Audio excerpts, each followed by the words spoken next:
Yeah, Brittany, we talked with Scott Ireland of KPD. He tells us that the call came in for this crash around 5:37 this morning, and that UTPD and AMR were the first ones on scene. I'm going to step out of the way so we can show you the scene behind us. KPD is still on scene of this crash. As you can see, there's a dive and rescue team that came to get the man out of the water. We do know he was an 89-year-old man who crashed through the barrier here at Volunteer Landing, and ultimately his car did end up in the Tennessee River. And it has reopened so far since we've been out here. We got out here around 9:30 this morning. I'm going to step out of the way real quick and show you this creek behind me. Now, it may look like a river to you, and we were actually asking some TDOT workers who were out here earlier, and they tell us that this creek overflowed into the yards nearby. We are live here in Crossville. We actually have a camera set up so that we can show you the roads as we're driving through them. We are actually driving just on Highway 70 right now, looking at the conditions so far. It's had a little bit of a slow start with the snow this morning. We are starting to see it pick up. We are coming to you from the parade route here on Gay Street, and there are people lining the streets celebrating Veterans Day. We'll have more from the parade route, talking with people coming up. I'm gonna step up here, not gonna go too incredibly far, simply because I'm what they call a scaredy cat. And so, ladies, we're gonna get up here and then I'm gonna send things back to you. What do you think? You gonna come join me? Yeah, I'd love to. Hey, you just focus on that wall. As you can see, look, there's more to look at with the glass bottom. Some rocks below us. We've got lots of stuff going on. This is a 4-minute ride. They said originally on the chondolas, which was a mix between a gondola and a chairlift, that there was this ride was 20 minutes. Now it's 4. Sam, it is the moment we have all been waiting for. It is time for the Snow Angel. We think we found a good spot. We've tried to keep this spot as pristine as possible all morning. I did just ruin it a moment ago, so I will step back a little bit in the grass to try and give it a little bit of more, you know, Snow Angel-like. And here we go. We're getting down. My photographer Jillian's gonna come join us. There we go. We're down, and we're making snow angels. It's that time. It is so fun. We are having such a great time.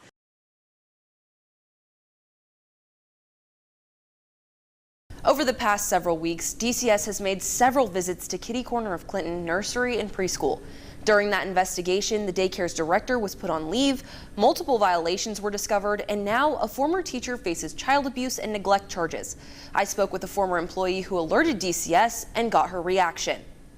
I cried when I found out, just a bunch of emotions. Friday evening, the Clinton Police Department announced its investigation into Kitty Corner of Clinton Nursery and Preschool was complete. The department says a grand jury indicted Michaela Wald on 2 counts of child abuse and neglect. It comes after the Department of Human Services issued multiple violations to the daycare for failing to report suspected child abuse or neglect, not reporting incidents to DHS, DCS, or parents or guardians, forcing children to stay on mats for too long, and using inappropriate discipline. There for the longest time, it just felt like nothing was happening. So at that point, it just feels like what you did wasn't enough. So when I seen that, it just felt like, finally, you know, what I did was enough. Clarissa Stooksbury, a former employee of Kitty Corner, reported the incident to the Tennessee Department of Children's Services. Stooksbury says that just days before the incident, she walked in on Wald yelling at her own child. Literally 2 days prior, screamed in her face until she was hyperventilating, and I had to walk in on that, which was very hard.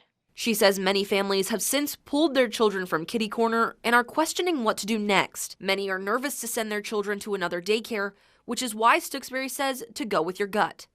When you're looking for a daycare, I try to tell people that when you walk in, you want to look for like happy noises, laughing. If you can always have like a gut instinct. If you walk into some place where it's quiet or you just get like a bad vibe, just follow your gut instinct. I've been in contact with the parents of the child involved in the investigation. They say they appreciate all the support that they've received. The Department of Children's Services investigation is still ongoing, and as for Wald, she is being held at the Anderson County Detention Facility on a $50,000 bond. If you'd like to learn more about this investigation, we have multiple reports available right now on our website, WBIR.com. For now, I'll send things back to you. In the late evening hours of May 16, 2025, an EF4 tornado devastated parts of London, Kentucky. We are going to be here for this community today, tomorrow, next week, next month, next year, and in the years to come to help people rebuild. The tornado's path traveled over 50 miles at wind speeds of up to 170 miles per hour. We are hurting that this town is devastated.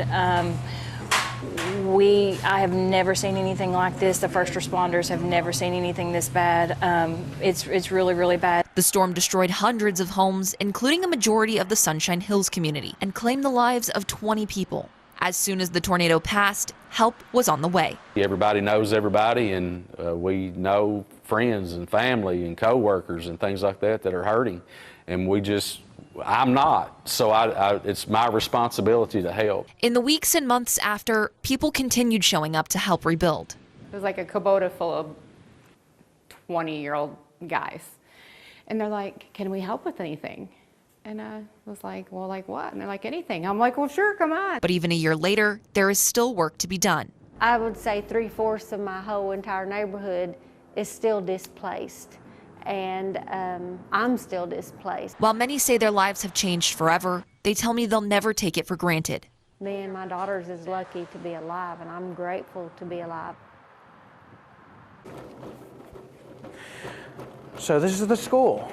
Sarah Moore Green Magnet Academy is brewing up smiles with their in-school coffee shop, The Green Bean. Well, you see, what we do in The Green Bean is we sell coffee, we deliver them to them, and like teachers, staff, anyone that wants coffee. The coffee shop is run through the Project Search program. The program helps students with disabilities master skills that can lead to job opportunities. It is run by Project Search, which is a hands-on transition program within Knox County schools for students with disabilities in their last year with the school district. And students in the program say it's been a big help to them. Project Search it's a great thing to learn to get a job even if you got disabilities. Does that make sense? Because disabilities can be hard. But I'm going to tell everyone that's listening that it's not hard unless you make it that hard. Teachers tell me the Green Bean is a fun way to teach these students and create a better culture at the school. The students are then, following a recipe, pulling a shot of espresso,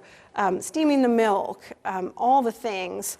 And then they deliver, throughout the building, different meetings, different community meetings are held here now.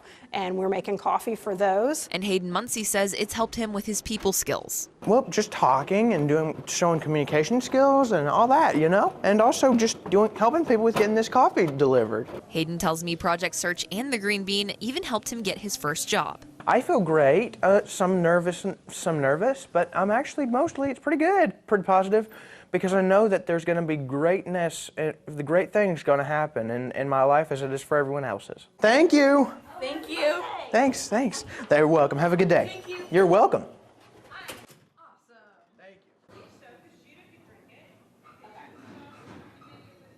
Without Ed Westcott's photographs, I would not be able to tell the history of Oak Ridge nearly as well as we can using his photographs. At just 20 years old, the U.S. government chose Chattanooga native Ed Westcott to take photographs for the Manhattan Project. He has 15,250 negatives on cold storage in the National Archives. We have several hundred of them here in Oak Ridge, but not all of them. General Leslie Groves assigned Westcott to document the work at K-25, Y-12, and X-10. Now known as Oak Ridge National Lab. This was the best kept secret of modern time here. Still is a secret. He didn't just capture secrets, but also normal life in the secret city. Many of those photos are on display across town. And if you ask him what he thought about all that, he would just tell you he was doing his job. But really, he enjoyed the fame, you might say, during his time. And we are excited that different places in Oak Ridge shows his pictures and illustrates what he really accomplished here. Westcott's pictures shared the story of life beyond the gates, which historian Ray Smith says is a gift in itself. He chose photographs that exemplified the things that people needed to remember about what was happening then. Now a statue bearing Westcott's image will be out front of the Oak Ridge History Museum, highlighting Ed's legacy as a photographer, husband, father, and friend. He was a close friend of mine during the latter part of his life. I loved Ed dearly.